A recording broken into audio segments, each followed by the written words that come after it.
The verdict chamber hung in the void between stars, a crystalline sphere tethered to the Athelgard Council flagship by magnetic umbilicals. Alara Kestrel stood in the center, wrists bound behind her back with photonic restraints that hummed against her hollow bones. The magistrate's platform floated 20 meters above, close enough that she could see Vex's face twisted in what he probably thought was righteous judgment. Around the chamber's perimeter, holographic observers filled virtual seats. Her mother sat in the third row, hands clasped so tightly her knuckles had gone pale even through the projection. Alara tried to catch her eye. Failed. The old woman stared at the floor, unable or unwilling to watch what came next. Magistrate Vex's voice boomed through speakers embedded in the transparent walls. The acoustics made every syllable feel like a physical blow. Alara Kestrel of House Stelmar, you stand convicted of sedition against the Athelgard Confederacy. 27 counts of disseminating classified intelligence, 14 counts of falsifying testimony before this council, and the most grievous offense. He paused, letting the silence stretch. Treason in a time of war. Alara kept her spine straight. Her gift brushed against Vex's mind and recoiled from what she found there. No anger, no genuine outrage, just cold satisfaction, the feeling of a man crossing items off a list. The evidence is fabricated. Her voice came steady despite the fear coiling in her gut. The border war casualties you reported to the populace. I have documentation proving 70% were fictional, created to justify increased military spending while you and your associates diverted funds to private accounts. Vex smiled. It didn't reach his eyes. The convicted will refrain from further seditious statements. He gestured, and her restraints tightened until she gasped. The sentence for treason is death. However, the council in its mercy has elected a more civilized approach. He pulled up a holographic display. A planet rotated in the air between them. Xios 9. Even in the rendered image, it looked hostile. Crimson continents wrapped in clouds that churned like open wounds. Bioluminescent fungi traced glowing veins through what passed for forests. The data scrolling beside the painting made her blood run cold. Classification Deathworld Class 7, atmospheric toxicity, fatal to Athelgard, physiology within 3 minutes of exposure, predator density extreme, geological stability, hazardous, colonial viability, 0. You will be exiled to Xios 9, Vex announced, where the void itself will embrace your transgressions. May whatever gods you pray to grant you a swift end. The guards came for her before she could respond. They moved her through the flagship's corridors in silence, empathic dampeners humming around their armor to prevent her from reading their intentions. Not that she needed to. She'd seen enough exiles process to know how this worked. The pod bay was a cavernous space lined with descent capsules, single-occupant vehicles designed for atmospheric entry and nothing more. No engines, no navigation. Just a blade of plating, a crash harness, and 6 hours of life support. 6 hours. Alara's abilities were good enough to catch the technician's spike of guilt as he sealed the pod's hatch. She turned her head, tried to see his face through the small viewport. Please, she said, at least tell me why 6 hours. The standard exile protocol allows 48. The technician's hands hesitated on the control panel. For a moment, she thought he might answer. Then his superior barked an order from across the bay, and he slapped the final seal into place without meeting her eyes. The pod lurched. Magnetic clamps released with a series of metallic clangs that echoed through the tiny space. Then she was falling, not falling, being fired. The pod had a one-shot thruster designed to deorbit, and it burned with enough force to slam her back into the harness, hard enough to crack her ribs. Alara screamed. The sound went nowhere, swallowed by the roar of atmospheric entry. Fire crawled across the viewport. The pod's heat shield was ablating, turning friction into light and noise in impossible temperatures. Her restraints cut into her shoulders. Her hollow bones ached from the G-force's evolutionary adaptations for low-gravity environments, screaming in protest at the abuse. Through the flames, she caught glimpses of Xios 9 rushing up to meet her. The rebreather mask locked over her nose and mouth, hissed with each breath, counting down the minutes until the toxic atmosphere would dissolve her lungs from the inside out. The pod's emergency AI spoke in a calm, feminine voice, utterly at odds with the violence of descent. Impact in 30 seconds. Brace position recommended. Survival probability calculated at 18%. Alara pulled her knees to her chest as much as the harness allowed. 18%. Better than she'd expected, honestly. The real question was what killed her first. The crash, the predators, or the air itself? The jungle came into focus through breaks in the flame. Massive trees with bark like obsidian, vines thick as transit cables, and everywhere that bioluminescent glow pulsing in rhythms that suggested something of mine and aware and hungry. 10 seconds, 10. Impact, the world inverted. Alara's head snapped forward and back, vision going white, then red, then black at the edges. Metal shrieked.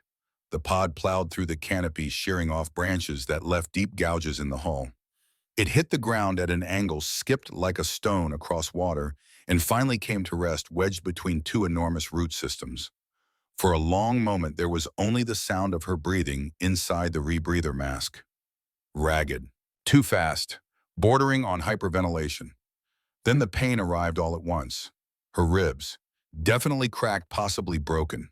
Her left shoulder felt wrong. The joint grinding when she tried to move. Blood ran down her face from a gash somewhere in her hairline, hot and sticky. The emergency systems flickered to life with pathetic electronic wheezes. Red light flooded the cracked interior. Smoke poured from fractured panels, acrid and choking even through the rebreather's filters. The harness release mechanism was jammed. Alara fumbled at it with shaking fingers, every nerve screaming danger from all directions. The jungle pressed in around the pod, and she could feel it. Predators. Dozens of them. Moving through the trees with patient hunger, drawn by the noise and heat of her crash. The release finally gave way. She tumbled forward onto hands and knees, biting back a scream as her ribs protested. The rebreather canister on her hip showed 42 minutes of filtered air remaining. 42 minutes until she had to make a choice between suffocation and toxic exposure. Move. Move now. Alara grabbed the emergency supply pack from its mount. It wasn't much. A thermal blanket, a single ration bar, a water purification straw, a flare gun with 3 charges. Everything else had been stripped out, probably sold on the black market by the same guards who'd sabotaged her life support. The pod's hatch was warped from impact. She kicked it once, twice.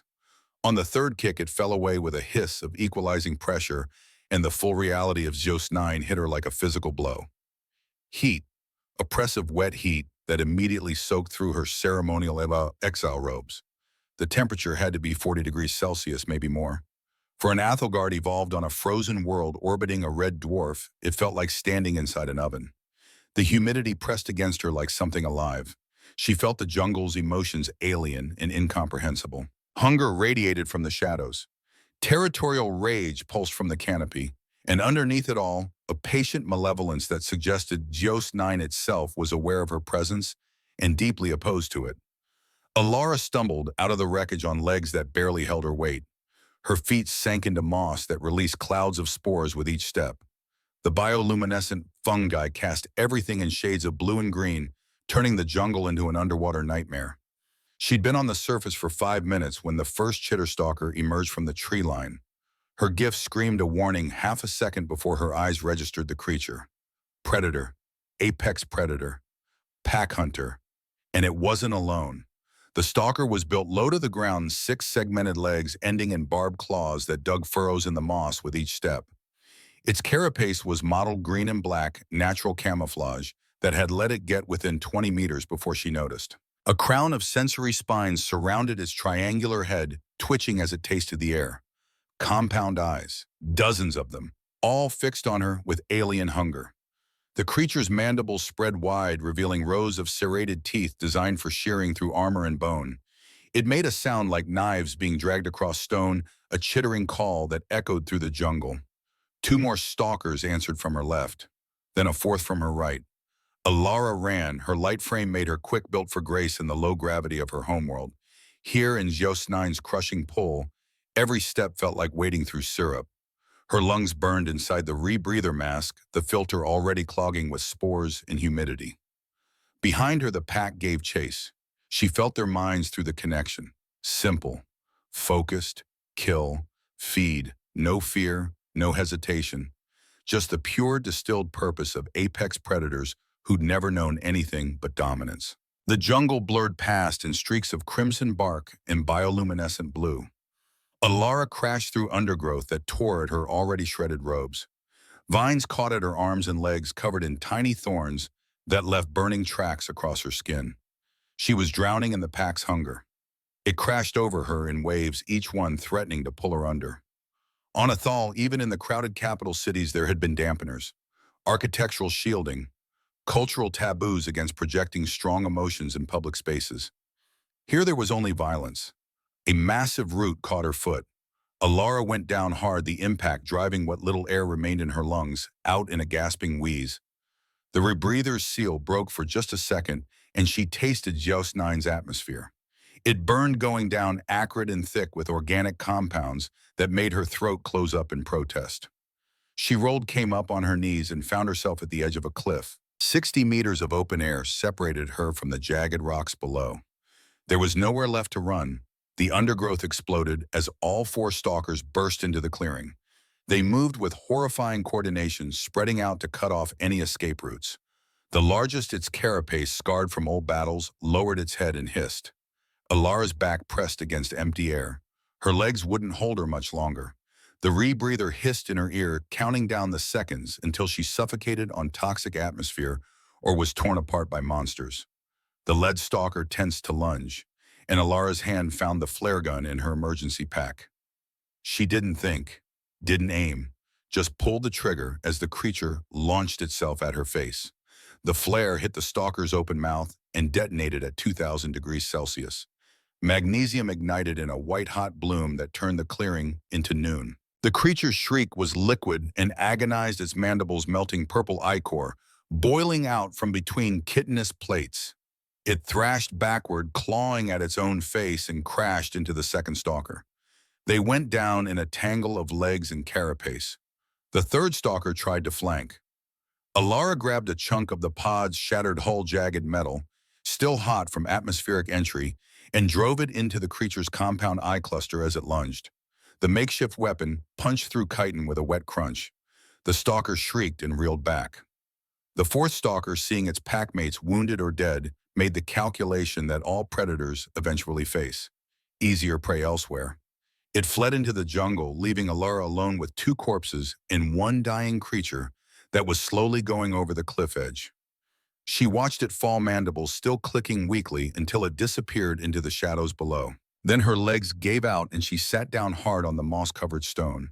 The rebreather showed 38 minutes of air remaining. Her ribs were definitely broken, grinding with each breath. Her shoulder was either dislocated or fractured. She couldn't tell which through the haze of adrenaline and shock. Blood ran down her face and arms from dozens of cuts. But she was alive. Alara looked at the flare gun in her trembling hand. 2 charges left. Then at the makeshift weapon still dripping purple ichor. Then at the jungle pressing in from all sides, full of predators and poison and 1,000 ways to die. She'd been on Geos 9 for 12 minutes. Somewhere in the distance, something roared. The sound rattled through the trees, deep and resonant and unmistakably territorial. Whatever made it was large, larger than the stalkers, and it had probably heard the fight. Alara forced herself to stand. She felt the jungle's ambient emotions, trying to find a path of least resistance. There, northeast. A gap in the predator territories where the hunting ranges overlapped, creating a buffer zone that nothing claimed. She started walking before her rational mind could enumerate all the reasons this was hopeless. Broken ribs, damaged shoulder, 36 minutes of air. No weapons beyond a flare gun with 2 shots and a piece of scrap metal. On a Deathworld classified as unsurvivable by every authority in known space. The first night was a study in controlled terror. Alara found a cave little more than a depression in the rock face and blocked the entrance with stones and fallen branches. It wouldn't stop a determined predator, but it might slow one down long enough for her to wake and die screaming instead of in her sleep. The rebreather canister hit 15 minutes and started beeping. A gentle reminder that suffocation was approaching with mathematical certainty. Alara stared at the mask in her hands. The cultural conditioning of 3 generations screamed at her. The air is poison. The atmosphere will dissolve your lungs. You will choke and die in agony. But the technician's guilt, the sabotaged life support. Vex's satisfied smile as he sentenced her. They wanted her dead, which meant the mask served a purpose beyond keeping her alive. It kept her compliant, kept her from discovering something they didn't want her to know. At 10 minutes, Alara made a decision. She broke the rebreather's seal and pulled it away from her face. The air rushed in, and she waited for the burning, for the choking, for death. Instead, she tasted pollen, thick and cloying like breathing in clouds of dust. Her throat itched. Her sinuses felt stuffed with cotton. But she wasn't dying, wasn't even in pain beyond the irritation. Ilara took another breath, then another, each one easier than the last as her body adjusted to the reality of Zeus Nine's atmosphere. They'd lied. For 3 generations, the Ethelgard Council had told their people that exile to Deathworlds meant atmospheric death. And it was all fiction. She wasn't being poisoned. She was having an allergic reaction. To cedar pollen, if she had to guess from the organic compounds her enhanced awareness could now detect. The revelation should have made her angry. Instead, she started laughing. Broken, slightly hysterical laughter that echoed off the cave walls and probably attracted every predator within a kilometer. They'd sent her here to die armed with lies and a sabotaged life support system.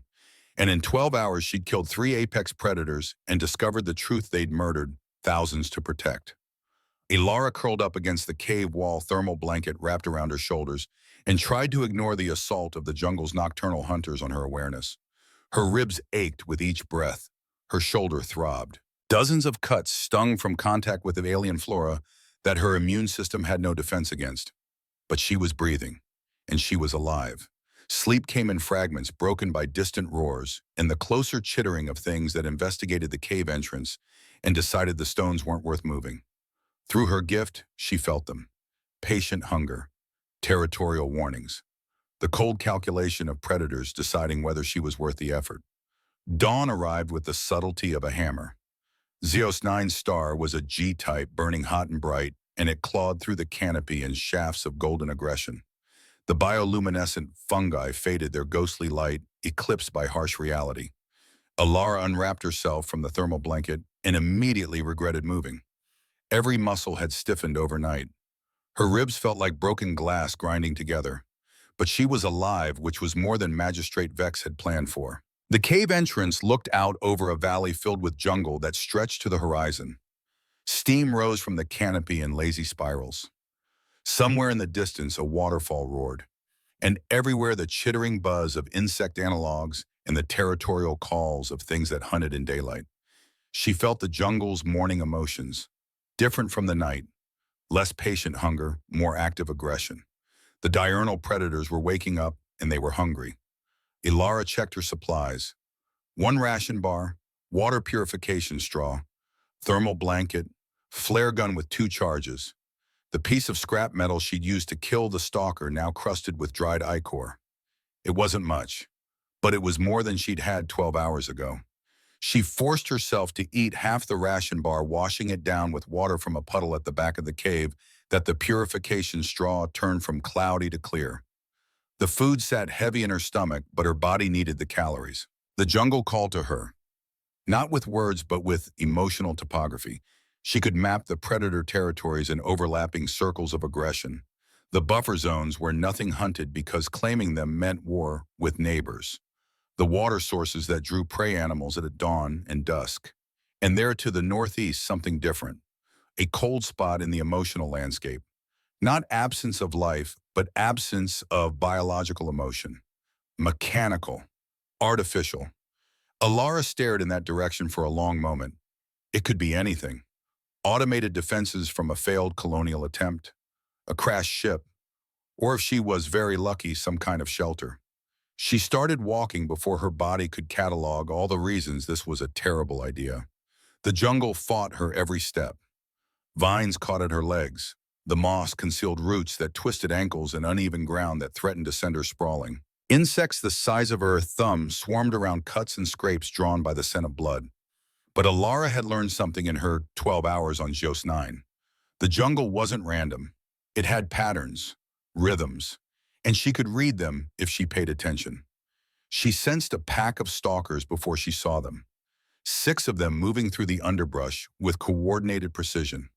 Her heart rate spiked, adrenaline flooding her system, but she forced herself to stillness. The connection was stronger now, without the rebreathers' dampening effects. She felt their pack communication. Not language, but emotional calls. Hunt, flank, drive. They were after something else. Larger prey from the intensity of their focus. Alara pressed herself against a tree trunk and waited. The stalkers passed within 5 meters, their attention entirely on whatever they were hunting. She caught a glimpse of their target through the trees. Something massive and quadrupedal covered in armored plates that shed water like oil. It crashed through the jungle ahead of the pack, and the stalkers followed. Alara waited until the signatures faded to distant echoes before moving again. 3 hours into her trek, she found the second crash site. The pod was identical to hers. Standard Athelgard Exile vessel atmospheric entry, scorching across the ablative plating. But this one had been here longer. Moss grew thick across the hull. Vines had worked their way into the seams, forcing panels apart with patient vegetable strength. The hatch hung open, inside bones. Alara caught only silence from the remains. Whoever they'd been dead for months. 6, maybe more, judging by the decomposition and the way the jungle had reclaimed the space. She forced herself to climb inside, moving carefully around the skeleton. Athelgard from the hollow bone structure, male from the pelvic angle, and he died with something clutched in his hands. A data pad, military-grade, shielded against electromagnetic interference and physical damage. The screen flickered to life when she touched it, powered by a microfusion cell that would last decades. The journal entries were dated. Alara scrolled to the first one. Day 1. They said the air would kill me in minutes. I'm writing this after 6 hours of breathing it unfiltered. They lied. Why did they lie? She scrolled faster, watching the dates increment. Day 15. Found edible fungi. Water sources are plentiful. This place is hostile but survivable. Why exile people here if survival is possible? Day 28. I understand now. Check the pod's maintenance logs. Life support was set to fail at 6 hours. They don't exile us. They execute us. The Deathworld story is a cover. Day 29. Saw something in the sky today. Drones, 3 of them, military design. They're hunting the crash site. I'm hiding in a cave 2 kilometers north. Day 30. The drones found me. I damaged 2 with the emergency flare gun, but the 3rd is still operational. It keeps repeating the same message. Mercy protocol enacted. Please remain calm. Termination will be painless. Day 32nd entry, out of ammunition. The drone is cutting through the cave entrance. I can hear the plasma torch. To anyone who finds this, the Athelgard Council murders its exiles. The death worlds aren't death worlds. We are. There were no more entries. Alara sat in the dead man's pod, staring at the words until her vision blurred. Mercy protocol. The Council didn't just exile dissidents. They hunted them. Sent drones to finish what the sabotaged life support couldn't. She checked her internal chronometer. She'd been on Exiled 9 for 27 hours.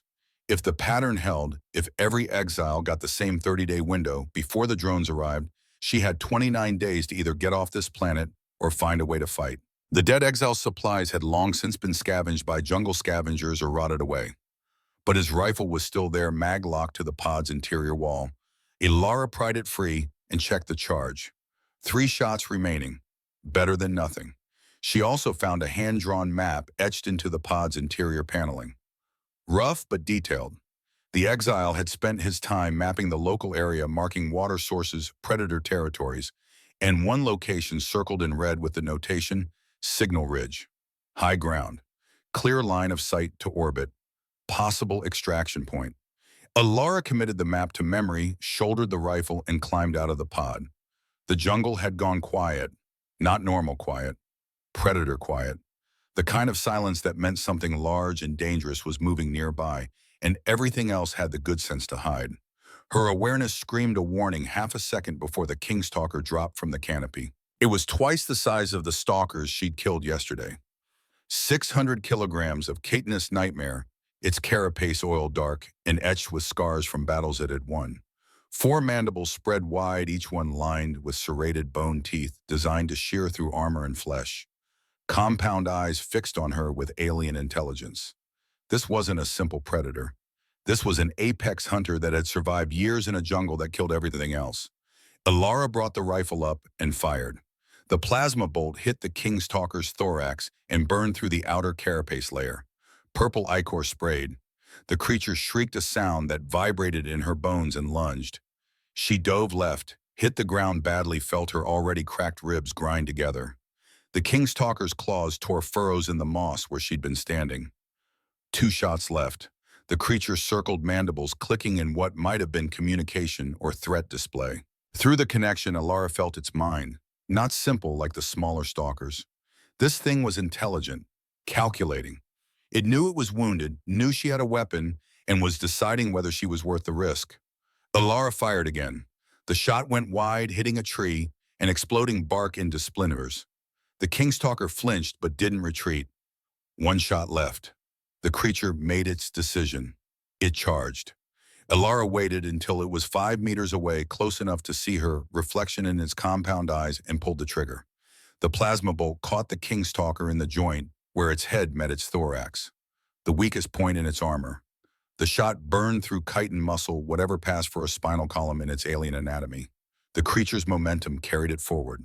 Alara threw herself sideways, and 600 kilograms of dead predator crashed into the ground where she'd been standing hard enough to crack stone. She lay in the moss, gasping ribs, screaming, and stared at the corpse. 3 days on Zeus 9, 5 apex predators killed, government lies exposed, and somewhere 3 weeks away, drones were being programmed with her biometric signature and a mercy protocol that was anything but merciful. Alara forced herself to stand on. The rifle was empty, but she kept it. The weight was comforting, even without ammunition. She gathered what little remained of her supplies and started walking northeast toward the signal ridge, marked on the dead exiles map. The jungle pressed in from all sides, full of hunger and violence and 1,000 ways to die. But Alara Kestrel had survived 3 days longer than the council expected, and she was just getting started. The climb to higher ground took the rest of the day. Alara's gift guided her through the safest routes, reading the emotional topography of predator territories and avoiding the worst concentrations of aggressive fauna. Her body protested every step. Broken ribs ground together. Her shoulder had swollen to twice its normal size. Cuts and scrapes from alien thorns burned with what was probably the beginning of infection. But she kept moving because stopping meant dying, and she decided she was very much opposed to dying. As the sun began its descent toward the horizon, painting the jungle in shades of crimson and gold, Alara heard something that didn't belong to the natural soundscape of Zeus 9. Laughter. Human laughter. She froze one hand on a tree trunk for support and extended her awareness as far as it could reach. There, a quarter-kilometer ahead and upslope, a mine unlike anything she'd encountered in the jungle. Not the simple hunger of predators or the alien consciousness of Zeus 9's ecosystem. This was complex, disciplined, and radiating an emotion that made no sense given the circumstances. Joy. Alara crept forward, moving from tree to tree until she had a clear view of a small clearing ahead. A man stood in the center, surrounded by 3 dead chitter stalkers. He was tall-built, broad across the shoulders, with the kind of dense muscle that came from high-gravity evolution. His armor was matte black, articulated plates that had probably cost more than Alara's entire family estate. No helmet, just a rugged face with several days' worth of stubble and eyes that gleamed with something between focus and exhilaration. In one hand, he held a tungsten alloy axe that should have required 2 hands to wield. In the other, a kinetic buckler was folded back against his forearm bracer. He was cleaning purple ichor off his visor, a gesture of habit since he wasn't wearing a helmet, and whistling. Actually whistling. On a Deathworld. While standing in a pile of apex predators he'd apparently killed for entertainment. Alara felt the connection with his mind was overwhelming. He wasn't afraid, wasn't even particularly stressed. He felt the way someone might after a good workout, satisfied, energized, ready for more. Her species is insane, she thought. Then her legs gave out exhaustion and pain, finally overwhelming her will to stay upright. She caught herself on a tree branch, but the motion dislodged moss and sent a cascade of small stones skittering down the slope. The man's head snapped around. His eyes locked on her position with unnerving precision. The axe came up ready, and for a moment Alara saw herself through his perspective. A bedraggled Athelgard female covered in blood and ichor clutching an empty rifle and barely able to stand. Then his expression shifted. The combat readiness melted into something gentler. Concern, maybe? Or curiosity? He said something in a language that sounded like gravel being tumbled in a barrel. Harsh consonants, vowel sounds that required vocal cords built for different atmospheric pressure. When Alara just stared at him blankly, he tapped something on his armor's collar. A brief pause. Then his words resolved into High Athelgard's synthesized but grammatically correct. You okay? You look like you've had a bad few days. Alara tried to answer, her mouth opened.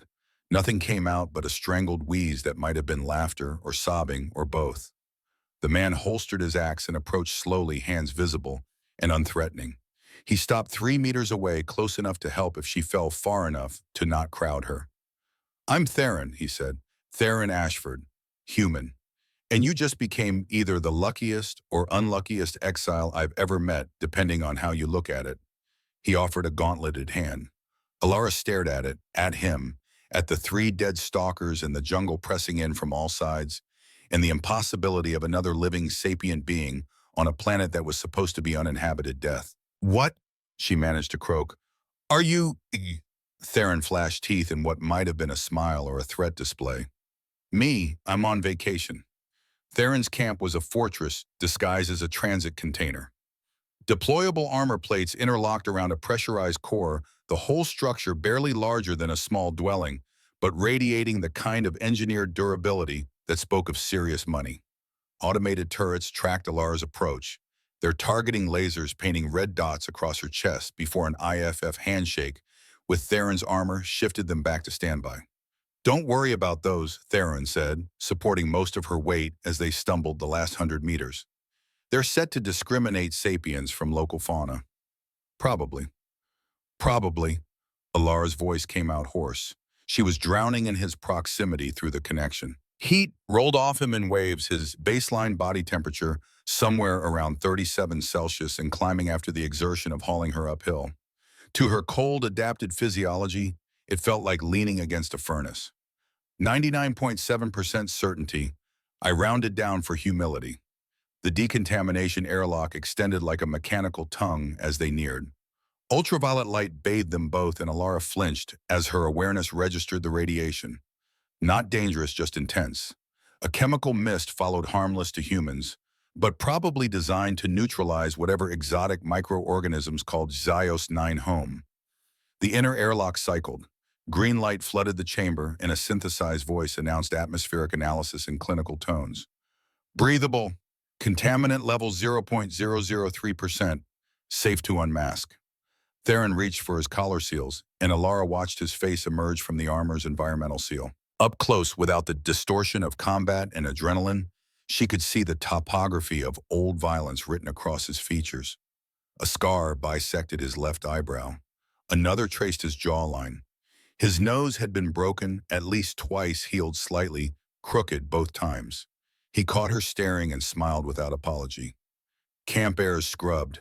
Could filter moon dust if I needed to. You can breathe easy. Alara was already breathing Xios 9's atmosphere without filtration, had been for over 30 hours, but she didn't mention that. The cultural conditioning of 3 generations still whispered that she should be dead, even as her lungs proved otherwise with each breath. The camp's interior was a study in efficient pragmatism. Modular storage lined the walls, mag-locked crates containing everything from ammunition to medical supplies organized with military precision. A collapsible cot dominated one corner, thermal blankets folded with parade ground exactness. In the center, a portable heating unit glowed with gentle infrared warmth that made Alara's entire body ache with longing. Theron was already out of his chestplate maglocks, disengaging with mechanical clicks. Underneath, a compression layer clung to his torso, dark with sweat and outlining musculature that made sense for a high-gravity species. Scars traced white lines across his shoulders and arms, burn spirals on his left forearm, a jagged line across his ribs, each mark a story of surviving what should have killed him. Her people were smooth, unmarred. Injury meant death or mediation chambers that erased damage at the cellular level. Athelgard didn't collect scars like trophies. You're staring again, Theron said without looking at her hanging the chest plate on its rack. It's the scars, right? I know they're dramatic. Your species documents violence on your skin. Alara moved toward the heating unit, her hollow bones singing gratitude for the warmth, like historical records written in scar tissue. Huh, never thought of it that way. He moved to a food prep station and started sorting through rations. More like I'm bad at dodging. When's the last time you ate? Alara had to think about it. 30 hours, half a ration bar. Theron's expression shifted immediately to concern. He pulled up a holographic interface above the prep station, fingers dancing through menus with practiced ease. System pull-up Athelgard biology. The display filled with data, biochemistry charts, nutritional compatibility matrices, metabolic requirements for cold-adapted species. Theron studied it all with the focus of someone who'd learned to research alien physiology as a survival skill. Okay, good news. You can eat human food. Our amino acids play nice with yours. He pulled out a ration block, gray and dense and vacuum sealed. Bad news is you probably need about 3,000 calories a day just to maintain your body temperature in this heat. And your metabolism is burning through reserves trying to adapt. He tossed her the ration block. Alara caught it on reflex, fumbling slightly. The package was warm, preheated by some mechanism she didn't understand. She tore it open and bit into the corner. Flavor exploded across her tongue. Rich, dense with fats and proteins that Athelgard cuisine optimized for low-calorie efficiency in frozen environments rarely contain. There was a faint sweetness, probably glucose supplements, in a savory umami depth that made her salivary glands ache. To Theron, this was probably tasteless emergency nutrition. To Alara, it was revelation. She ate half the block before remembering to breathe, before remembering that she was sitting in a stranger's camp on a Deathworld, wearing shredded exile robes and covered in 3 days' worth of blood and ichor. Slow down. Theron handed her a canteen.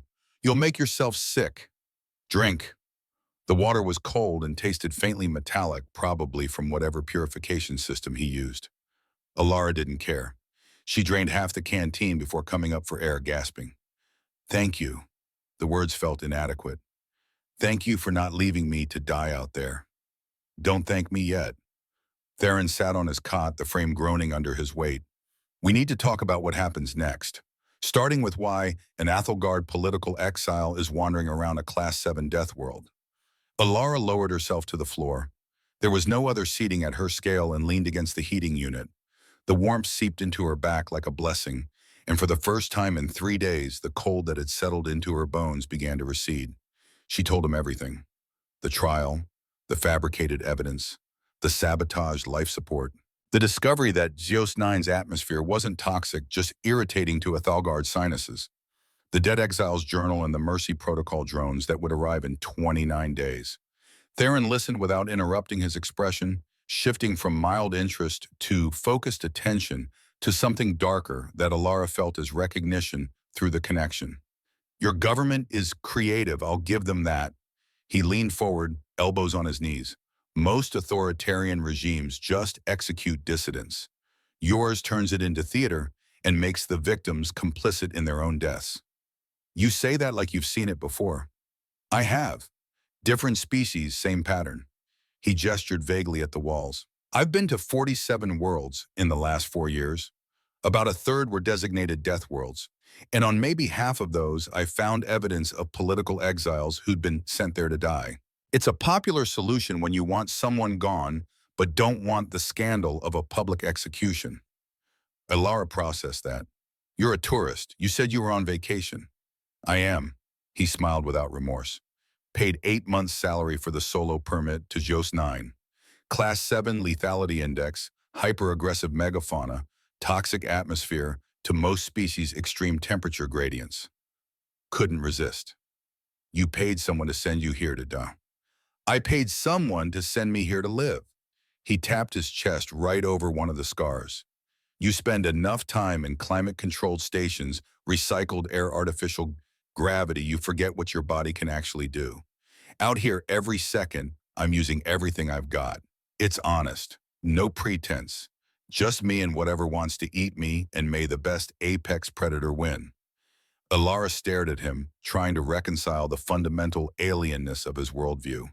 For her people, survival was an obligation. Suffering was a tragedy to be minimized through technology and social engineering.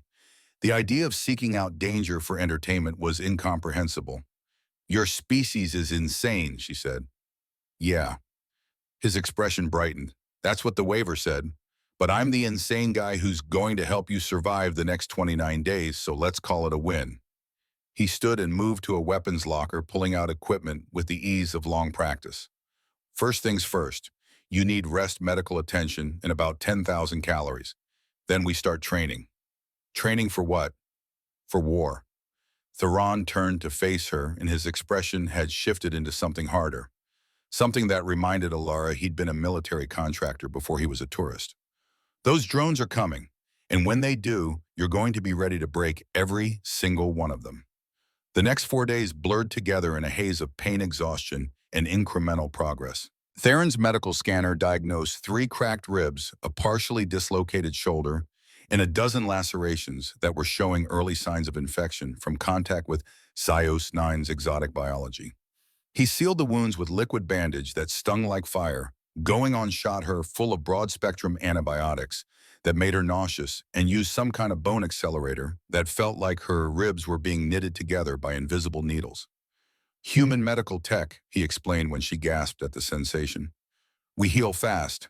It's a survival trait when you evolve on a death world. The accelerator just speeds up what our bodies already do naturally." By day 5, Ilara could move without wanting to scream. By day 6, she could run. And on day 7, Theron handed her a rifle and told her to shoot at targets he'd set up 50 meters from camp. The weapon was human-made, compact, and efficient, designed for high-gravity environments where weight mattered. Ilara had fired exactly one weapon in her life, the scavenged rifle from the dead exile's pod, and her accuracy had been a product of desperate luck more than skill. Theron stood behind her, adjusting her grip, her stance, the angle of her shoulders. His hands were careful, aware of the strength differential between their species. His body heat radiated against her back, and she felt his mind almost involuntarily through the connection. What she found there surprised her. Not the aggressive confidence she'd expected from someone who fought predators for sport. Instead, she sensed layers, discipline, focus, awareness that cycled through threat assessments and tactical considerations with the ease of long practice. And underneath it all, something fierce and protective that seemed to have oriented itself toward her without conscious decision. He'd decided she was under his protection, and that decision had weight. "Breathe," Theron said quietly. "The rifle's recoil is negligible, but you still need to anticipate it. Squeeze the trigger, don't pull. Let the shot surprise you." Alara sighted down the barrel at the target, a piece of reflective material stuck to a tree trunk. She breathed, squeezed. The rifle kicked against her shoulder with a sharp crack, and the target evaporated in a puff of superheated wood. "Better." Theron stepped back. "Again. 20 rounds. I want you to stop thinking and just shoot." She burned through the magazine, each shot incrementally more accurate than the last. By round 15, she was hitting center mass consistently. By round 20, she'd started to understand the rhythm of it. Breathe, aim, squeeze. The mechanical simplicity of turning intention into violence. "Good." Theron reloaded the rifle and handed it back. "Now do it again, but this time I want you to use that gift you mentioned. See if you can feel the rifle's targeting computer. It's a machine. I sense emotions, not electronics. Humor me." Alara sighed but closed her eyes and extended her awareness toward the weapon in her hands. At first nothing, just the familiar background hum of Sios-9's ecosystem and Theron's disciplined mind beside her. Then faintly she felt something else. Not emotion precisely, but intention. The rifle's targeting computer was running predictive algorithms calculating trajectory and wind resistance and a dozen other variables. It wasn't alive, but it was purposeful, goal-directed, and she could detect that directionality the same way she detected predator hunting patterns. She opened her eyes and fired. The shot hit dead center before she'd consciously aimed. Theron's delight was audible. "I knew it. Your abilities aren't just biological. They detect intentionality. Purpose. Doesn't matter if it's coming from a brain or a computer." Alara stared at the rifle in her hands, then at the target. "I've never been able to do that before." because you've spent your whole life in cities with empathic dampeners. Your abilities were being suppressed. He tapped his temple. Out here with nothing to filter the signal, you're operating at full capacity, maybe beyond. Adaptive evolution in real time. The implications settled over her like a weight. Her gift, considered a minor social courtesy back home, was becoming something else entirely on Jos 9. A tactical advantage. A weapon in its own right. On day 7, Theron woke her before dawn and announced they were going to the thermal pools. "You've been training hard," he said, already geared up in light armor, "and your body needs heat. The pools are about 2 kilometers northwest. Natural geothermal vents. Water sits at a comfortable 40 Celsius year-round." The trek took an hour through jungle that was becoming almost familiar. Ilara's awareness mapped the predator territories without conscious thought, now guiding her steps through the buffer zones where nothing hunted because the cost of claiming territory was too high. She sensed the stalker pack before they saw her. 6 of them moving through the undergrowth in coordinated patterns that spoke of pack intelligence. Her hand found the rifle slung across her back. "Wait," Theron said quietly, his hand on her shoulder, gentle but firm. "Watch." The stalkers were hunting something else, their attention focused on prey Ilara couldn't see through the dense foliage. She extended her gift and felt it.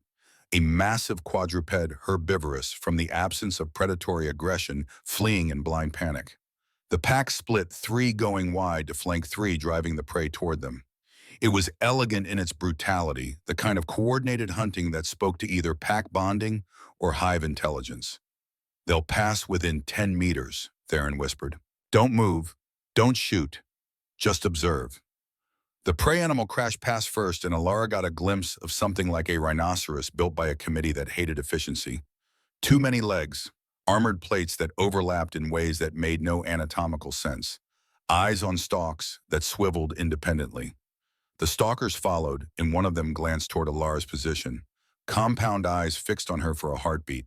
She felt its mind touch hers. Recognition. Memory of the packmate she'd killed 3 days ago. Then it was gone, chasing prey that wouldn't fight back, and the jungle settled into relative quiet. "Why didn't we shoot?" Ilara asked when her heart rate returned to normal. "Because you need to learn the difference between threats and obstacles."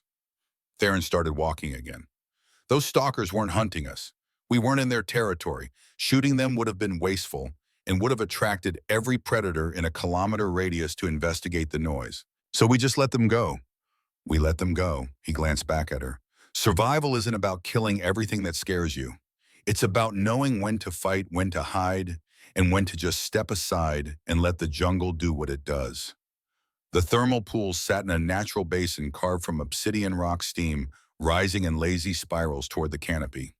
The water was crystal clear, heated from below by geothermal vents that made the stone warm to the touch. Theron stripped his armor with practiced efficiency down to the compression layer pants. Scars covered his torso more than Ilara had seen before. Burns, lacerations, what looked like a bite mark on his shoulder that had healed into a perfect crescent of scar tissue. He caught her looking. Direwolf on Fenris 3, Class 6 Deathworld, Ice Planet. The wolf was defending her den, and I got between her and her pups. He traced the scar absently. Learned to check for cubs after that.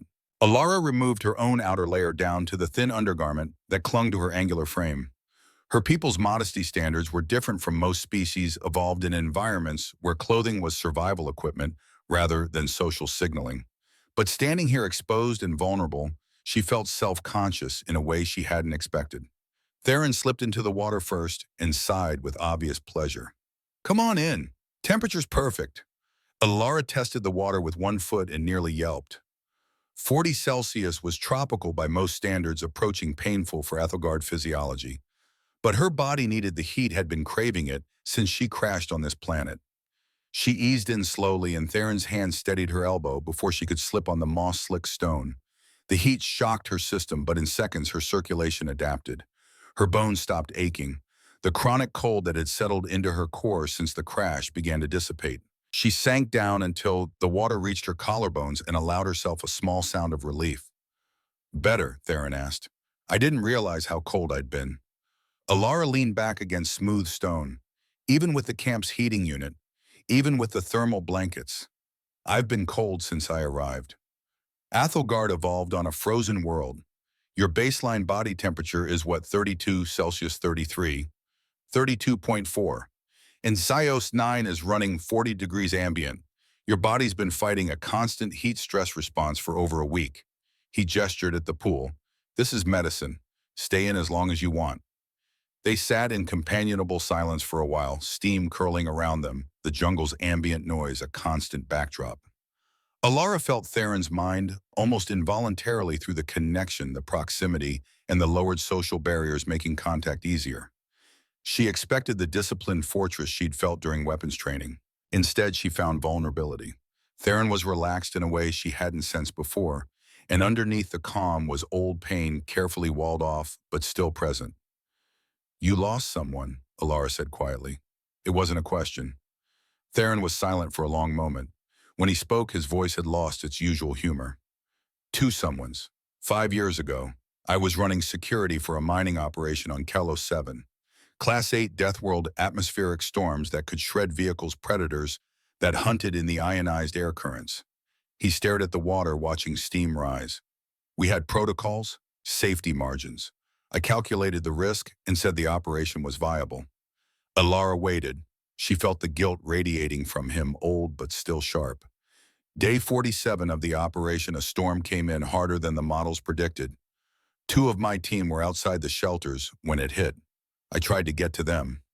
He touched the burn scars on his forearm. Lightning strike caught me 30 meters from their position.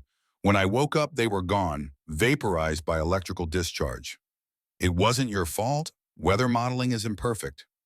I was the one who said it was safe. I was the one who cleared the operation.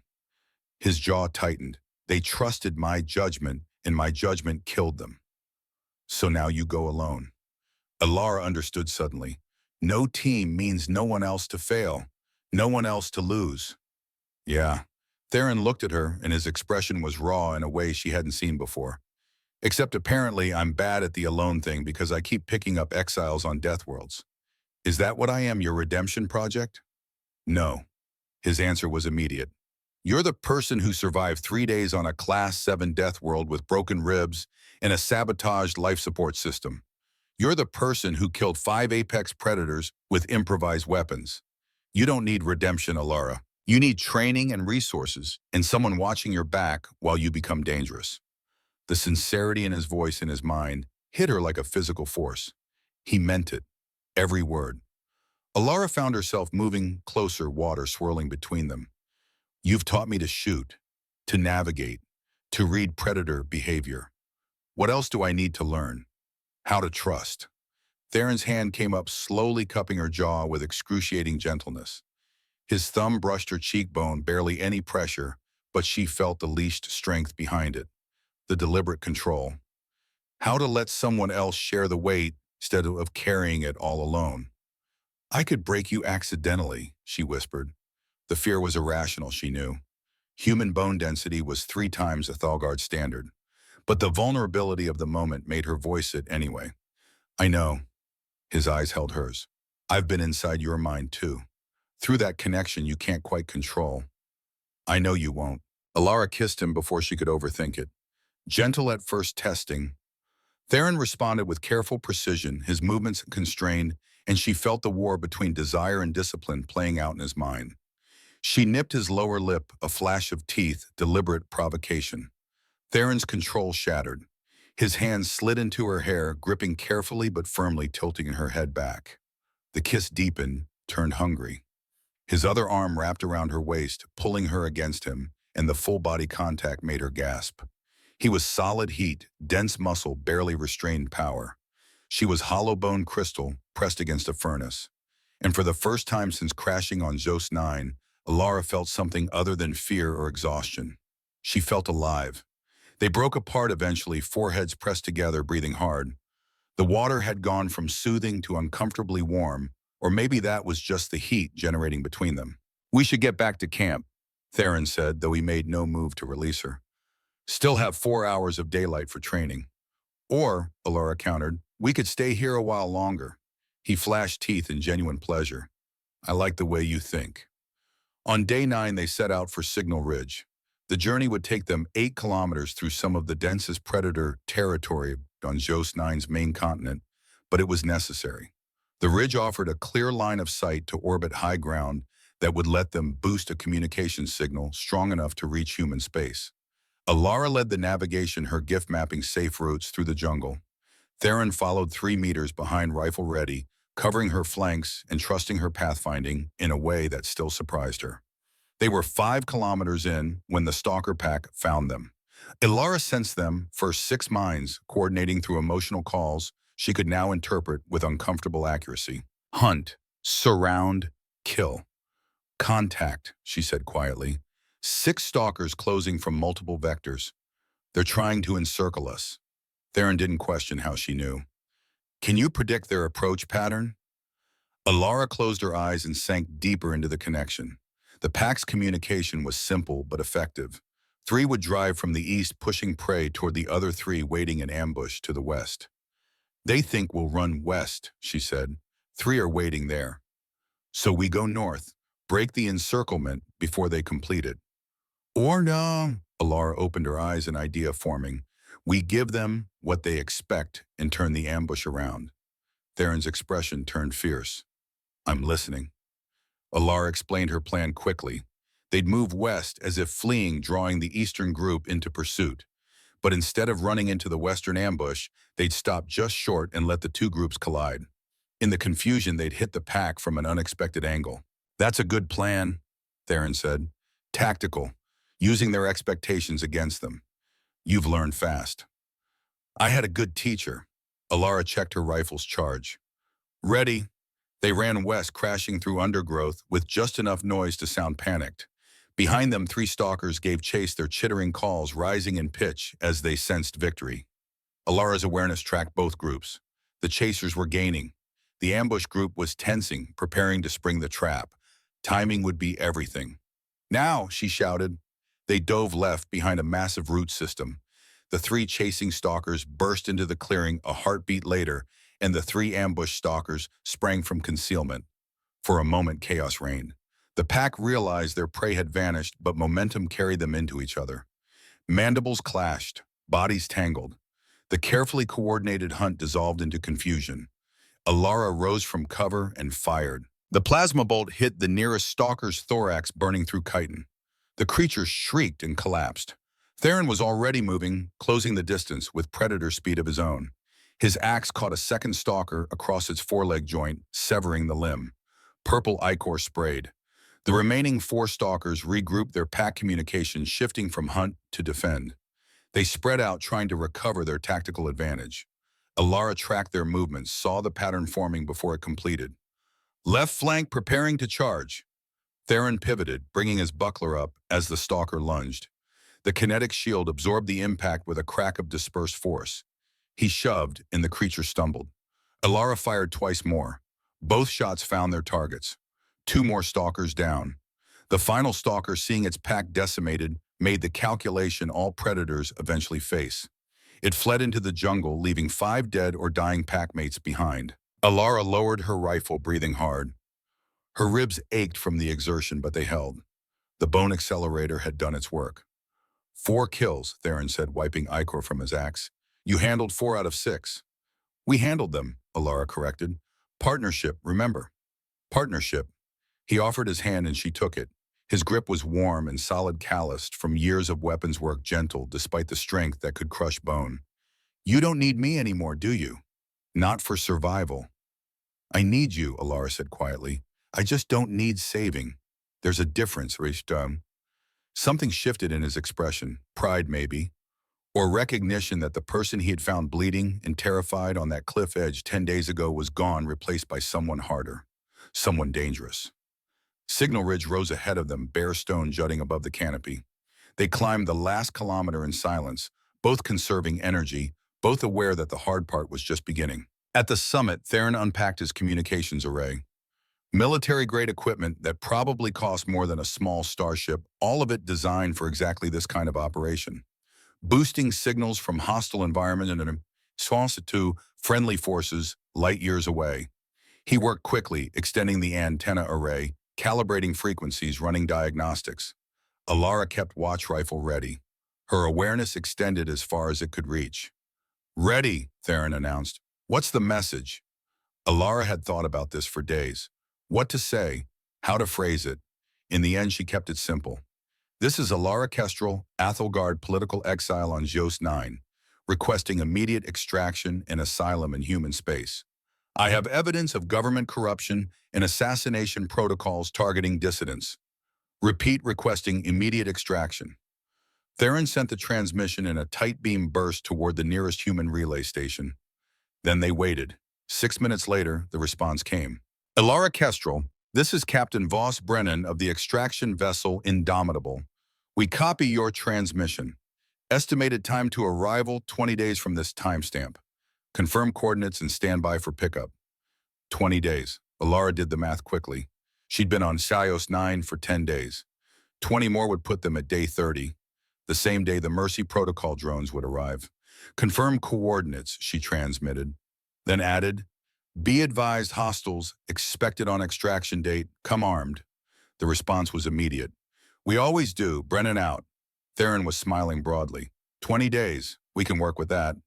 They started down from the ridge as the sun began its descent toward the horizon. Halfway back to camp, Alara's gift brushed against something that made her freeze. Another cold spot. Artificial. Mechanical. But this one was recent. Fresh. "There's another crash site," she said. "Close, maybe 2 months old." They found it 30 minutes later. The pod was newer than the first Exiles, the hull still relatively intact. The hatch hung open and inside another skeleton. Female from the pelvic structure. Athelgard. And she died with a datapad in one hand and a partially disassembled drone in the other. Alara picked up the datapad with trembling fingers. The journal entries were dated 2 months ago. Day 28. "The drones came early. I thought I had 2 more days, but they must have updated the protocol. 3 of them. Military design, autonomous hunter-killers with one purpose, terminate exiles. Day 29. I destroyed 2 drones using the tactics below. EMP vulnerability in the hover cores. Exposed sensor clusters.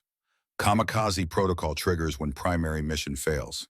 If anyone finds this, use this information. Fight back." Below the entry, detailed schematics, weak points, tactical approaches. Everything this dead woman had learned in her final hours preserved for whoever came after. "She fought them," Alara whispered. "She fought and almost won." Theron was studying the destroyed drone, running his scanner over the wreckage. "These are Athelgard military drones, top-tier hunter-killers. She took down 2 of them with improvised weapons and information warfare." He looked at Alara. "Your people breed survivors. They just don't realize it." Alara downloaded the tactical data to her own pad and stood. 20 days until extraction. 20 days until the drones arrive. We need to be ready." "We will be." Theron's hand found hers. "We're going to break every single one of them. And then we're going to make sure your government answers for what they've done." They walked back to camp as the jungle settled into its nocturnal rhythms. Predators stirred in the shadows. Bioluminescent fungi began their ghostly glow. And Alara Kestrel, political exile and condemned dissident, felt something she hadn't experienced since her trial. Hope. Not the desperate hope of survival, but the fierce hope of victory, of justice, of making the people who tried to erase her existence regret every single decision that led to this moment. The drones were coming. Let them come. She'd be waiting. Dawn on day 30 arrived with the subtlety of an execution. Alara woke to her gift, screaming danger before her eyes opened, before conscious thought kicked in. Cold intelligences, multiple, approaching from high altitude with mechanical precision. She rolled off the guest bunk Theron had assembled from spare crating and reached for her rifle in one fluid motion. 20 days of training had turned desperation into muscle memory. "They're here," she said. Theron was already awake, already armored, running final diagnostics on the camp's defensive systems. His mind radiated focused calm, the disciplined readiness of someone who'd prepared for exactly this scenario. "How many?" he asked without looking up. Alara extended her awareness toward the cold spots descending through the upper atmosphere. 13, they're spread in a search pattern converging on our position. Magistrate Vex doesn't do half measures. Theron pulled up a holographic tactical display. Red dots marked the drone positions descending in a coordinated assault formation. They'll hit us in waves, 4-4, then 5 for cleanup. Standard hunter-killer doctrine. The Dead Exiles Journal said 3 drones. We're getting more than 4 times that number. Because you're more dangerous than she was. His expression was fierce with pride. They're escalating, which means they're scared of what you know. Good. The first wave arrived 6 minutes later. 4 drones dropped from the cloud layer in synchronized vertical descent, their anti-grav systems creating pressure waves that bent the jungle canopy. Each was a matte gray sphere 2 meters in diameter, bristling with sensor clusters and articulated arms that ended in plasma cutters or neural disruptors. The lead drone's speakers crackled to life, broadcasting in clinical high Ethelgard. Citizen Alara Kestrel of House Stelmar, exile status confirmed, survival beyond projected parameters detected, initiating mercy protocol. Please remain stationary. Termination will be painless. Termination will be denied, Alara said quietly. She squeezed the trigger. The plasma bolt caught the lead drone's primary sensor cluster, dead center, melting optics and processing cores in a flash of superheated metal. The drone's hover system stuttered, and it dropped 3 meters before emergency protocols caught it. Camp defenses came online with mechanical precision. Automated turrets tracked and fired railgun rounds punching through drone armor at hypersonic velocity. 2 drones evaded. The third caught a round through its hover core and crashed into the jungle canopy in a shower of sparks. 3 down, 10 to go. Theron was already moving axe in hand, charging the damaged lead drone before it could recover. The remaining first-wave drone fired its neural disruptor. The pulse hit Theron's armor and dispersed across the kinetic shielding, but the feedback was enough to make him stagger. Alara felt the drone's targeting algorithm shift toward her through the connection. She dropped behind cover as a plasma cutter scored the air where her head had been, the beam hot enough to ignite moss and send up clouds of acrid smoke. She rolled left, came up firing. 2 shots. The first missed. The second punched through the drone's articulated arm, assembly severing the plasma cutter. Molten metal sprayed across crimson moss. Theron reached the lead drone and brought his axe down in a brutal overhead strike. The tungsten blade sheared through the damaged armor plating and into the core processing unit. The drone's systems died with an electronic shriek and it crashed to the ground. The fourth drone, seeing its wave decimated, didn't retreat. Instead, it broadcast a new message. Primary termination failing, escalating to secondary protocol. Kamikaze authorization granted. Get down, Alara shouted. The drone's hover core went critical, overloading the containment field. Theron dove behind a tree trunk half a second before the explosion turned the clearing into a sphere of superheated plasma. The blast wave hit Alara's cover and sent her tumbling backward, ears ringing vision white. She felt Theron's mind still sharp, still focused, unhurt, beyond some singed armor plating through the connection. 4 down, his voice came through the ringing. 9 to go. Reload and get ready for wave 2. Alara's hands were shaking as she swapped out power cells. Not from fear, from adrenaline, from the fierce joy of fighting back against the system that had tried to erase her. The second wave didn't wait for them to recover. 4 more drones descended in a diamond formation, and these had learned from the first wave's mistakes. They came in fast and low, using the jungle canopy for cover, their targeting systems already locked onto the camp's defensive turrets. Plasma fire lanced through the trees. 2 turrets exploded in showers of molten metal. A third went dark, its power coupling severed. They're adapting. Theron fired his rifle at the lead drone, forcing it to evade. Alara, the EM charges. Now. Alara ran to the cache they'd prepared, grabbing the improvised electromagnetic pulse devices they'd built from components scavenged from old crash pods in Theron's spare equipment. 3 charges. Not military grade, but the Dead Exile schematics had been thorough. She activated the first charge and threw it toward the densest concentration of drone signals her awareness detected. The EMP detonated in a flash of blue light and invisible radiation.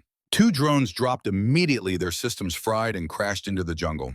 A third's hover system failed, sending it into an uncontrolled spin before it recovered on backup power. Nice throw. Theron was grinning fiercely despite the plasma fire scorching the air around them. 2 more charges, 8 more drones. We need to make them count.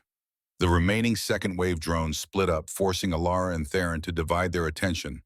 One circled high, raining plasma fire that kept them pinned. Another tried to flank, cutting through the jungle with mechanical precision. Alara's awareness tracked both simultaneously. She could feel their targeting algorithms, the cold mathematical certainty of their attack patterns. And in that mechanical intentionality, she found predictability. Left flanker is going for the camp's power core, she called out. It's calculating the most efficient way to disable us. Can you predict its approach vector? Alara sank deeper into the connection, letting the drone's decision-making process wash over her. It'll come through the eastern gap there between the two large root systems. 15 seconds. Theron moved to intercept, positioning himself in the gap with his buckler raised. Counting on you being right about this. 14 seconds. 13. The drone burst through the gap exactly where Alara had predicted. Theron caught it on his kinetic buckler and shoved, redirecting its momentum into a tree trunk. The impact crumpled sensor clusters.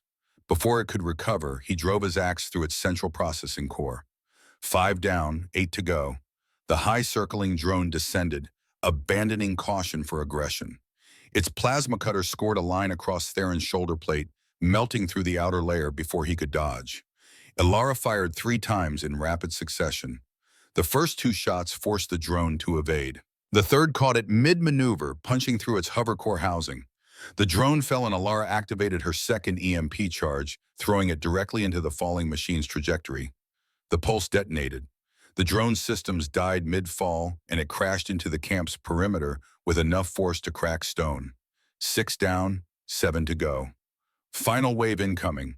Theron's tactical display showed 5 drones descending in a loose formation, spread wide to avoid concentrated fire. They're going to rush us, all at once. Alara checked her rifle's charge. 30% remaining. Maybe 6 good shots. Not enough for 5 drones. 1 EMP charge left, she said. Not enough to take them all. Then we get creative. Theron grabbed the destroyed drone's power cores, still radiating heat. These are essentially bombs if we overload them. Can you buy me 2 minutes? I can try. The final wave spread out as they approached, each drone taking a different vector. Alara's awareness was overwhelmed by the sheer number of cold intelligences, all focused on her termination. She fired at the closest drone, forcing it to evade. Fired again at the second. Her rifle charge dropped to 20%, 15. Theron was working frantically behind her, bypassing safety protocols on the damaged power cores, turning salvage into improvised explosives. A drone got through her covering fire and deployed its neural disruptor. The pulse hit Alara square in the chest and sent her nervous system into chaos. Her muscles locked. Vision tunneled. The rifle slipped from her fingers. Through the haze of pain, she felt the drone approaching. Felt its plasma cutter warming up. Felt the cold certainty of its termination protocols executing. Then Theron was there, putting himself between her and the drone. His armor took the plasma blast that should have killed her. The beam scored across his chest plate, melting through the outer layers but not penetrating. He grabbed the drone out of the air with both hands, servos, in his gauntlets, whining under the strain, and threw it with all the strength his high-gravity physiology could muster. The drone sailed 40 meters and crashed into 2 of its companions. All 3 went down in a tangle of articulated arms and sensor clusters. Alara! Theron's hands were on her shoulders. Stay with me. Feeling was returning to her limbs in waves of pins and needles. I'm okay. How long? Charges are ready. When I give the signal, hit them with the last EMP. I'll trigger the power cores. The 3 tangled drones were recovering, untangling themselves with mechanical efficiency. The remaining 2 circled high, having learned from their companions' mistakes. Alara forced herself to her feet, legs shaking. She grabbed the final EMP charge. Signal? Not yet. Wait for them to cluster. The 3 tangled drones achieved separation and began their approach. The 2 high flyers descended to join them. All 5 were converging, calculating that overwhelming force would succeed where tactics had failed. Now, Alara threw the EMP charge into the center of their formation and dove for cover. The pulse detonated. 4 drones dropped immediately, their systems fried. The 5th, at the edge of the blast radius, survived on backup power, but its hover system was damaged. It descended in an uncontrolled spiral. Theron triggered the overloaded power cores. 3 simultaneous explosions turned the clearing into a hell of plasma fire and shrapnel. The surviving drone caught the full force of the blast and disintegrated. Silence fell like a hammer. Alara lay on her back, staring up at Jost 9's sky through the smoke. Her entire body ached. Her gift was raw from contact with so many mechanical minds. But she was alive. Theron appeared above her, soot-stained and grinning broadly. 13 drones, all destroyed. That has to be some kind of record. We destroyed 13, Alara corrected. Partnership. Partnership. He helped her to her feet. But you handled 8 of them. I'm just support crew at this point. Alara looked at the carnage surrounding their camp. Destroyed drones, cratered Earth, scorch marks that would probably be visible from orbit. The camp trashed, but we've got 4 hours until the Indomitable arrives. Plenty of time to pack what matters. They spent the next hour salvaging critical equipment while Zeus 9's jungle pressed in around them, drawn by the noise and destruction. Predators circled at the edge of Alara's awareness, curious but cautious. The explosions had scared off everything with a functioning survival instinct. Alara was packing the last of her gear when her gift caught something new. Not drones, not predators, something else entirely. A human mind. Sharp focused approaching from the north at high speed. Someone's coming, she said. Human. Moving fast. Theron checked his tactical display. That'll be Captain Brennan. She's early. Probably heard the explosions from orbit and decided to skip the cautious approach. The Indomitable descended through the clouds like a falling mountain, its thrusters scorching a 100-meter circle of jungle into blackened glass. The landing ramp dropped with a hydraulic hiss, and a woman in a captain's jacket strode down, flanked by 2 armed crew members. Captain Voss Brennan was in her mid-40s with close-cropped gray hair and the kind of face that had seen too much and stopped being surprised by any of it.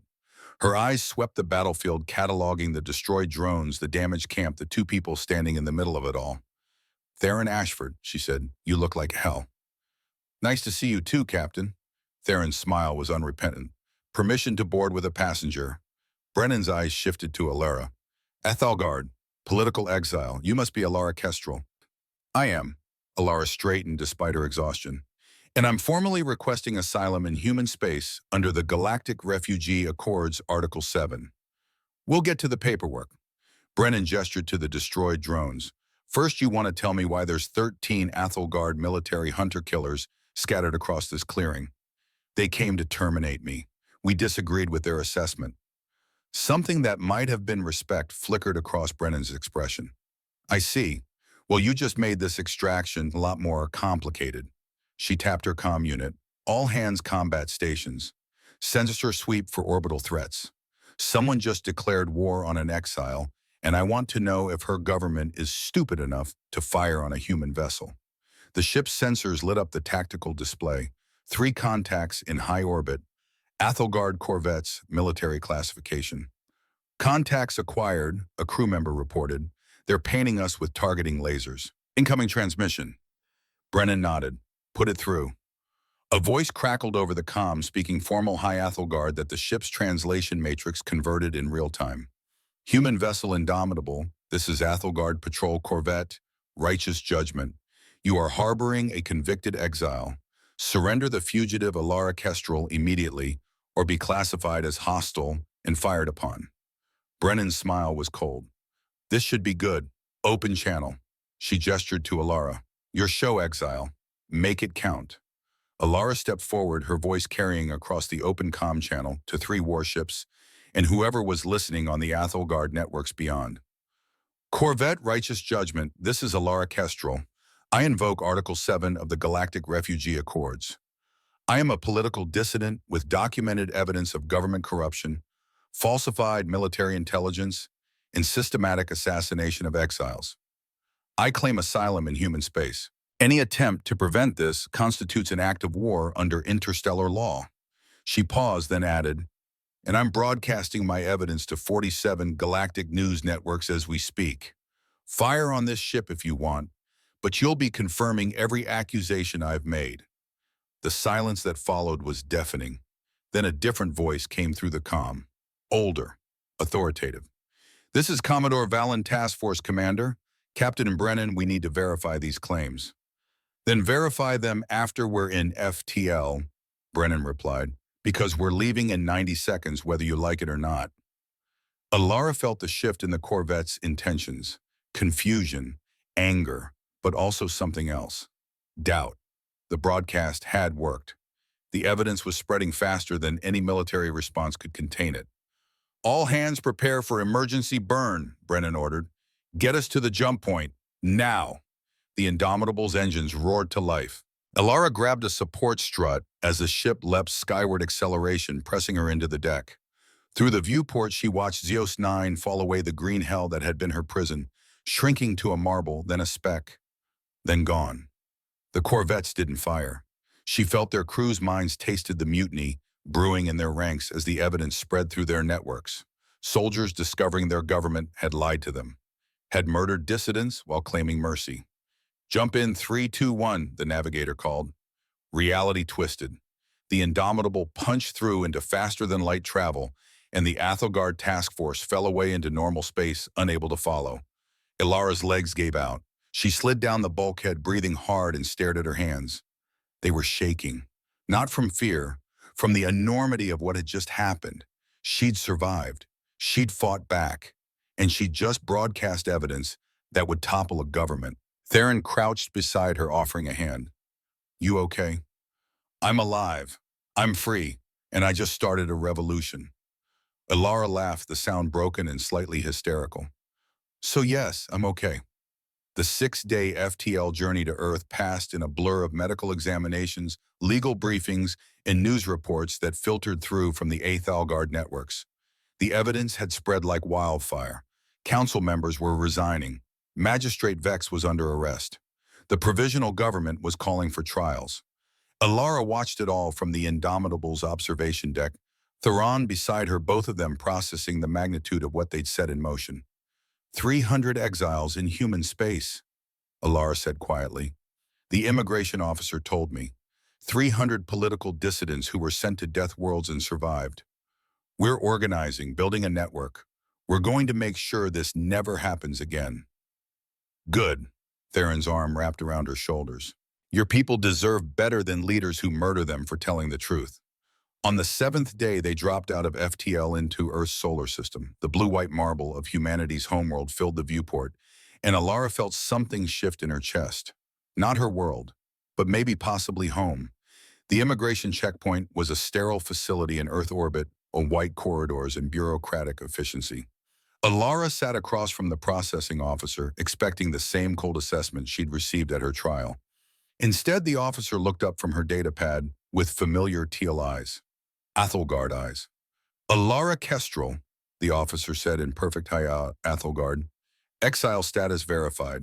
Evidence of government corruption confirmed. She paused. My name is Lyra Vance. I was exiled 8 years ago for similar offenses. Ilara's breath caught.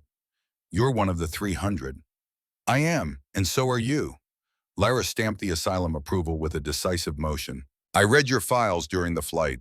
This corroborates intelligence from our resistance network. She leaned forward, her expression intense. There are 300 Athelgard exiles in human space, Ilara. We've been building infrastructure, gathering evidence, waiting for the moment when we could act. You just gave us that moment. Lyra pulled up a holographic display. Names, faces, networks spanning dozens of systems. We're not just survivors. We're the foundation of something new. A government that doesn't murder its people. A society built on truth instead of lies. She looked at Ilara with something like reverence. Welcome to Earth, Ms. Kestrel. Welcome to the Resistance. The shuttle descent took them into Montana's wilderness zone, where humanity maintained spaceports far from populated areas. Ilara's first glimpse of Earth was mountains, forests that stretched to the horizon, and a sky so blue it hurt to look at. Theron helped her down the ramp, his hand warm and steady in hers. Breathable air. No rebreather needed. Ever. Ilara took a breath. The air was cold crisp, nothing like Zeus 9's humid heat, and it didn't burn, didn't irritate, just filled her lungs with the promise of something new. An older woman was waiting at the base of the ramp, her hair gray, her face kind, her eyes the same shade as Theron's. She took one look at them both, still wearing remnants of their combat gear, and shook her head with fond exasperation. Theron Ashford, you brought home another stray. Mom, meet Alara. Alara, my mother, Dr. Callista Ashford. Callista stepped forward and pulled Alara into a hug before she could react.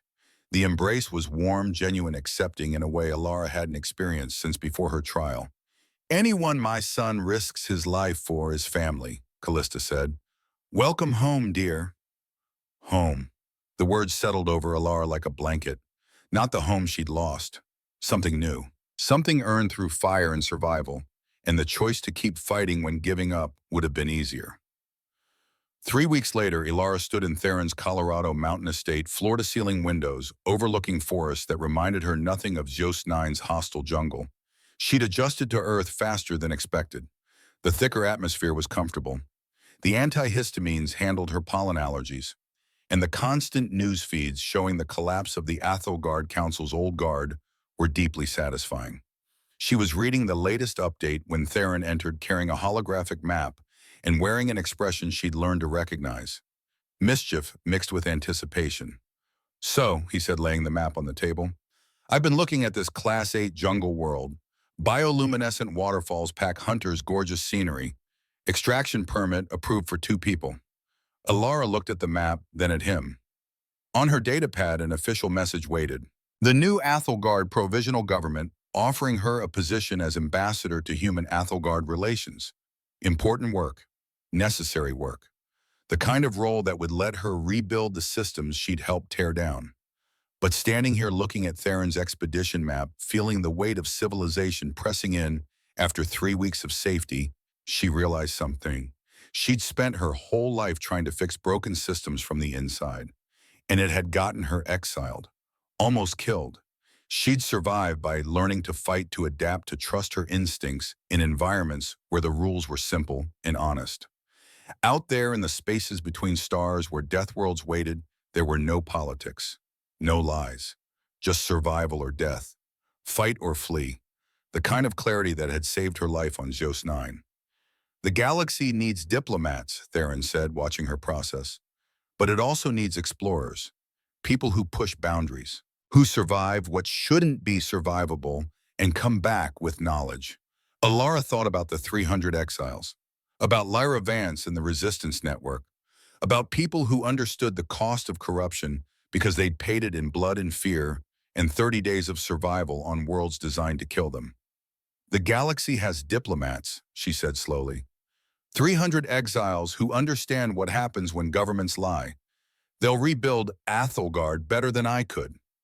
She touched the expedition map, feeling the pull of something wild and honest.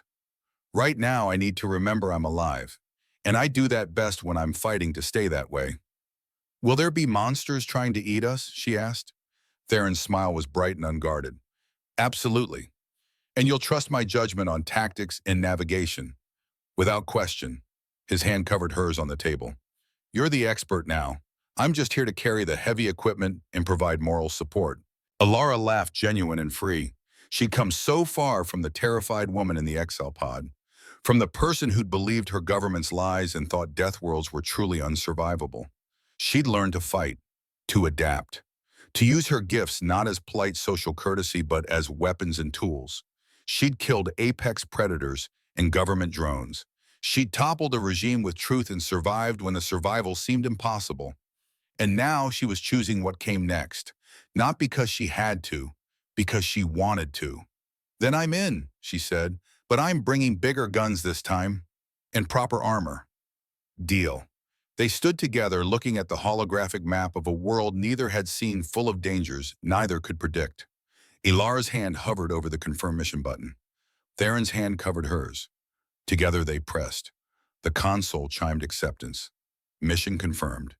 Departure in 30 days. But first there was one more thing Alara needed to do. The holographic tribunal convened 3 days after she'd confirmed the expedition. The new Athelgard provisional government had moved quickly, establishing emergency hearings to process the evidence and bring the old council to justice.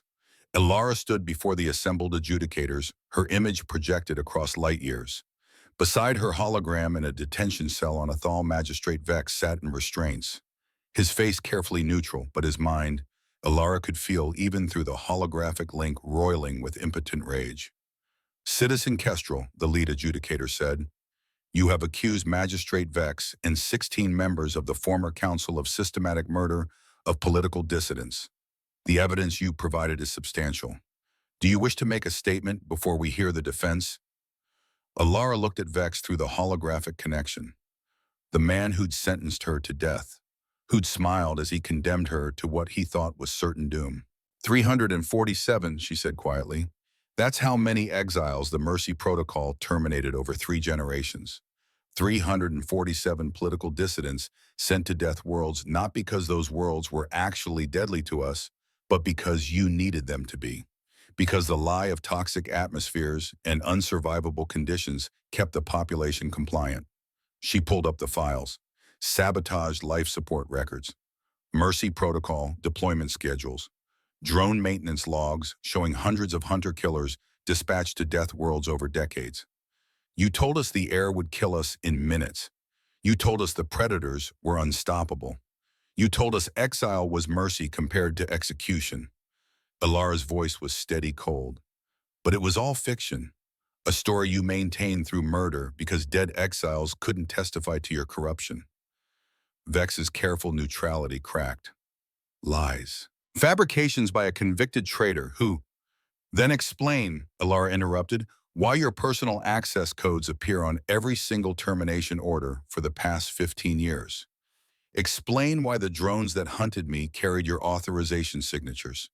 Explain why 300 survivors are here today alive, when your protocols said we should all be dead. She leaned forward and her voice dropped to something harder. You sent me to Jos 9 to die, Magistrate. You sabotaged my life support. You programmed drones to hunt me. You did everything in your power to erase me and the truth I carried. Alara smiled, and it wasn't kind. Instead, you gave me exactly what I needed, the chance to become dangerous. The chance to survive impossible odds. The chance to expose everything you'd built on lies and murder. She straightened. 347 exiles. 347 murders. And we're here to make sure you answer for every single one. The tribunal's verdict came swift guilty on all counts. Vex and his co-conspirators would spend the rest of their lives in detention, their assets seized to compensate the families of those they'd murdered. Alara watched the sentencing through the holographic link, feeling not triumph, but a strange emptiness. Justice served, systems rebuilding, the work of healing beginning. But healing took time, and she had a Class 8 death world waiting. That night, she stood on the balcony of Theron's estate, staring at Earth's moon rising over the mountains. The peaceful landscape should have been comforting. Instead, it felt smothering. For 30 days on Zeos 9, every moment had been survival. Fight or die. No room for doubt or hesitation, just the pure clarity of staying alive one more day. Here in safety, the quiet pressed in like drowning. Theron found her there, wrapped a blanket around her shoulders against the mountain cold. You okay? I don't know. Her voice cracked. For 30 days, every moment was about survival. Fight or die. No room for anything else. And now it's quiet, and I don't know what to do with quiet. You learn to live in it. Theron pulled her close. Give yourself time. You don't have to decide your whole future tonight. But Alara was already thinking about the Class 8 world, about the next challenge. Because quiet felt like drowning and action felt like breathing. I'm broken, aren't I? She whispered. I can't just be normal. You're not broken. Theron's voice was firm. You're adapted, changed by what you survived. There's a difference. He turned her to face him. Normal is overrated anyway, and the galaxy doesn't need more normal people. It needs people like you, people who survive the unsurvivable and come back stronger. Alara leaned into him, feeling his solid warmth, his steady heartbeat. The ambassador position would be important work. It would be. But it's not what I need. She looked up at him. I spent my whole life trying to fix broken systems from inside, and it almost killed me. Out there on Zeos 9, the rules were simple. Honest, survive or die. No politics, no lies. She thought about the dead exiles whose journals had saved her life, about the moment she'd discovered the air was breathable, about standing over 13 destroyed drones and knowing she'd won. I learned something on that death world, she said. I learned that I'm good at surviving what shouldn't be survivable, that I'm good at fighting impossible odds, that when everything's stripped away to just staying alive, I'm at my best.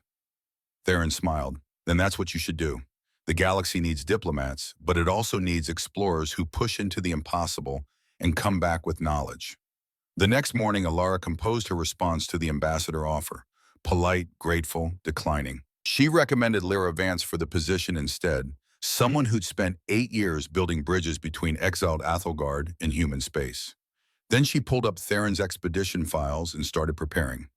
The Class 8 jungle world was called Verdalis 7, hyperdense vegetation, atmospheric storms that could strip flesh from bone, pack predators that hunted with near-sapient coordination, and bioluminescent waterfalls that fell from kilometer-high cliffs, creating prismatic displays that explorers claimed were worth the risk of death.